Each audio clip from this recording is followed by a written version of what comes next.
É com muita alegria que realizamos este vídeo comemorativo dos 70 anos da RAUSP. Afinal de contas, 70 anos para uma revista de administração é um evento raro. A RAUSP hoje, além de ser o mais antigo, é um dos mais renomados periódicos de administração do Brasil. Em sua primeira fase, de 1947 a 1966, tinha como principal objetivo divulgar os trabalhos técnicos e científicos realizados pelos professores da FEA. Após essa fase, a revista foi interrompida por 10 anos em decorrência da reforma universitária.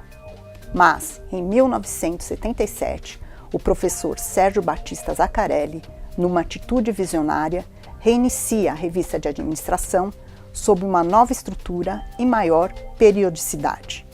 Em suas palavras, editadas no volume de reinauguração, faz-se necessárias pelas próprias finalidades da revista, como meio de divulgação, publicar as pesquisas desenvolvidas na área de administração, disseminando os conhecimentos assim acumulados. É com enorme satisfação que vamos trazer um pouquinho da sua história por meio da fala dos seus editores-chefes. Talvez antes de falar sobre a revista, vale a pena colocá-la no contexto. Quando ela começou com Mário Wagner, a faculdade era toda ela constituída de professores que eram autodidatas. Nenhum dos professores eram profissionais formados, digamos, na academia e com tradição. A revista, no fundo, era para divulgar conhecimentos de administração, mas ela tinha muito mais artigos de economia. Era uma revista primitiva, impressa praticamente em mimeógrafo. Ela reunia alguns trabalhos muito simples, produzidos pelos professores da escola, alguns até muito interessantes, inclusive. Não tinha periodicidade exata, era o início de uma coisa importante, e que ela se transformou realmente numa coisa importante. Trabalhei na revista de administração em 1976 e 1977. Oficialmente eu não era editor da revista. Eu fui convidado pelo editor, que era o professor Sérgio Zaccarelli, para ser uma espécie de assistente que fosse responsável por executar a tarefa de recolocar a revista em publicação. Naquela época nós estávamos sob governo militar e para a publicação de uma revista mesmo acadêmica nós tínhamos que ter autorização da censura federal. Obviamente que a outra tarefa foi apoiar o professor Zaccarelli na montagem dos conselhos editorial e técnico. Eu ainda acompanhei a publicação de 2 números fisicamente, até eu sair da revista em 77, quando eu saí do país para fazer doutorado e transferi o trabalho da revista para o professor José Augusto Gualhardi. Como o professor São Vicente estava saindo para o doutorado nos Estados Unidos, eu fui convidado para substituí-lo. E naquela época o grande desafio era que uma revista ela não fosse interrompida por 3 números, né, seguidos. E aí nós conseguimos realmente, com o apoio já da Fundação Estudo de Administração, recursos para poder imprimir a revista e levar adiante todo o projeto. Nós instituímos uma pessoa para buscar recursos através de propaganda para poder ajudar a financiar o desenvolvimento da revista. Nessa época formou-se então o conselho editorial e depois, em seguida, o conselho técnico, que era formado por professores aqui da faculdade, e aí a revista embalou e não teve mais interrupção.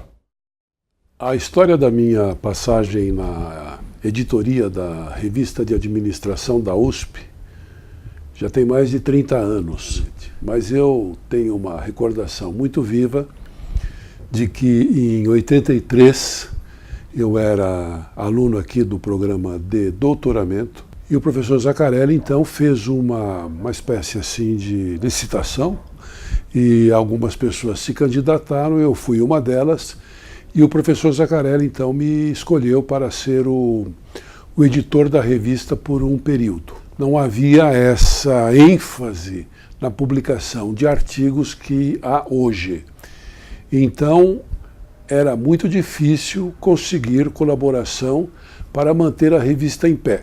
Correndo atrás de colaboração, nós inventamos algumas coisas, do tipo fazer mesas redondas com um determinado tema e publicar os resultados, transcrever os resultados do debate e publicá-los. Quando na década de final de 80 começa um período de 10 anos de edição que contou com a colaboração de profissionais de grande valor, a Dona Hermínia certamente é uma pessoa que deve ser sempre lembrada, ela é responsável pela dimensão editorial, mas o corpo editorial incluía um conselho já de representação nacional. Esse conselho passou a dar então uma dimensão nacional para a revista. O grande desafio, evidentemente, numa época pré-digitalização, era, obviamente, obter os artigos, revisar os artigos, prepará-los e ter a preocupação já da tradução para outros idiomas, de tal forma que a revista passasse a ter uma dimensão internacional. Esse período, que vai se encerrar em 97, com a colaboração da professora Maria Teresa Leme Fleury, vai ocorrer a partir de outubro de 1997, quando no dia 7 de outubro se realiza uma mesa da revista de administração da USP com a Harvard Business Review. Foi uma mesa publicada depois no último número de 97, que já demonstrava a vocação da revista para a internacionalização. E essa mesa redonda sinalizou para direções que os editores que sucederam à gestão vão então dar sequência a isso ao longo de várias décadas. Eu tive a satisfação de ser inicialmente coeditora, depois de 98 a 2000, mais 3 anos como editora da revista. Foi um momento que a gente fez uma série de mudanças administrativas, fizemos uma série de reestruturações internas e também em termos da relação com os nossos professores e pesquisadores, em termos de criar uma cultura de avaliação, de melhoria de qualidade, de relevância, de rigor nos artigos que eram publicados pela revista.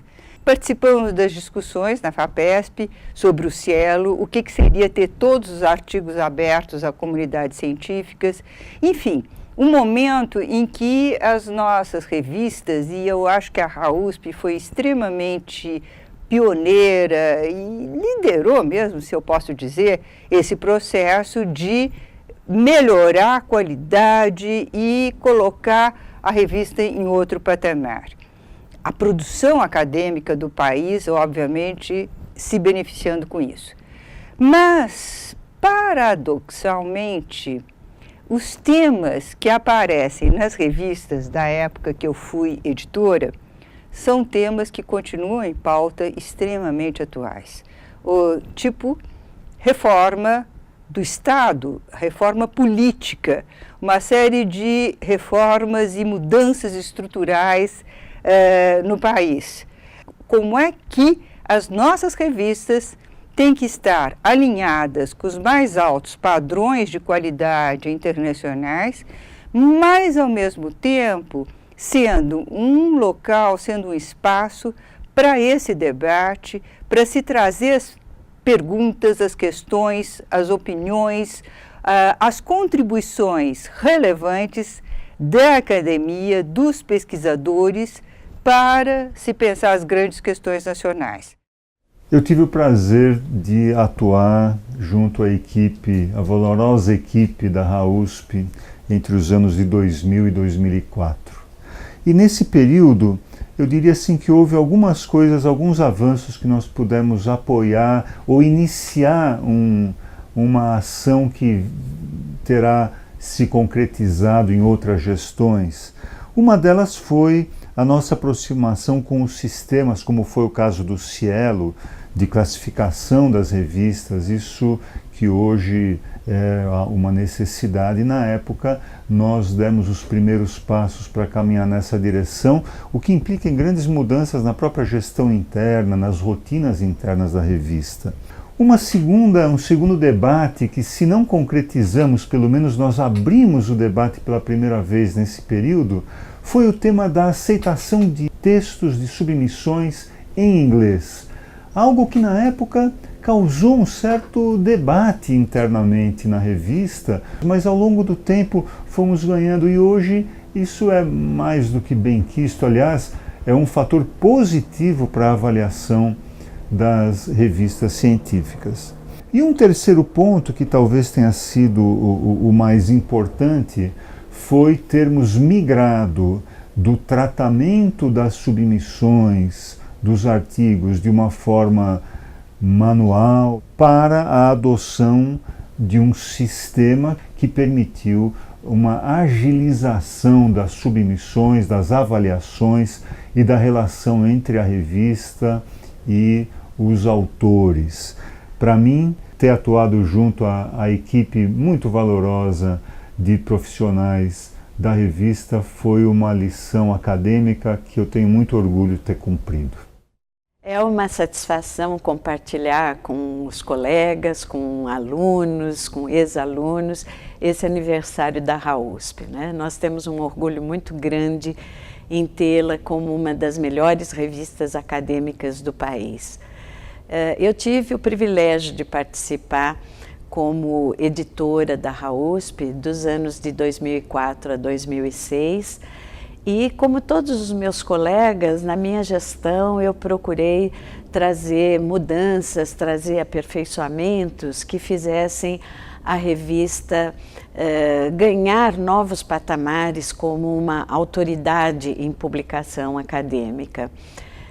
Eu lembro de ter batalhado muito para trazer para o nosso conselho pessoas que fossem de fora. Eu acho muito importante que qualquer conselho, para exercer uma boa governança, ele seja um grupo de pessoas que tenham as competências para orientar o editor no sentido de melhorias contínuas, de aperfeiçoamento contínuo.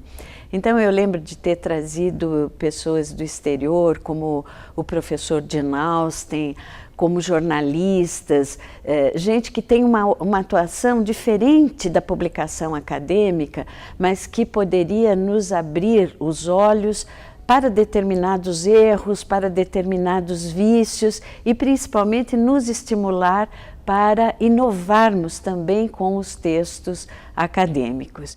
Eu gostaria de dar um pequeno depoimento sobre a minha participação enquanto editor da RAUSP. Eu permaneci nesse posto, honroso posto, entre julho de 2007 até setembro de 2008. E foi uma satisfação, durante esse curto período, poder fazer com que a nossa revista RAUSP tornasse uma revista online. E, além disso, nós tivemos também a oportunidade de colocar todos os artigos da revista no site da RAUSP. Agora, atualmente, como diretor da FEA, eu tenho a oportunidade de desejar que a RAUSP continue da mesma forma como ela foi até agora, líder no campo da administração, que ela permaneça com essa liderança e conquistando os mais altos níveis de classificação, tanto na CAPES quanto em rankings internacionais. Estar presente por 70 anos é um feito memorável para uma revista acadêmica. É uma construção coletiva de autores, avaliadores, editores, patrocinadores. Poder participar dessa trajetória, primeiro como autor, avaliador e nos últimos 8 anos como editor, foi para mim um grande privilégio. Os resultados desse período são bastante visíveis. A publicação regular, trimestral, de centenas de artigos, a evolução da revista nos rankings da CAPES, a inserção da revista em indexadores nacionais e internacionais como Cielo e Redalic, a disponibilização da revista em acesso livre na internet e, por fim, a transição para a internacionalização através da publicação da RAUSP em inglês e o seu ingresso no repositório internacional Science Direct. Apesar do forte impacto dessas mudanças, as transições ocorreram sem maiores sobressaltos, o que também é um mérito da nossa equipe de apoio, as secretárias Celeste e Sônia. Hoje, a RAUSP continua perseguindo o objetivo de disseminar conhecimentos, só que agora no âmbito internacional. A opção pela publicação de seus artigos em língua inglesa busca divulgar as pesquisas realizadas no Brasil para a comunidade internacional. Mais do que nunca, não podemos esquecer que o seu sucesso se deve a todos os gestores que por ela passaram.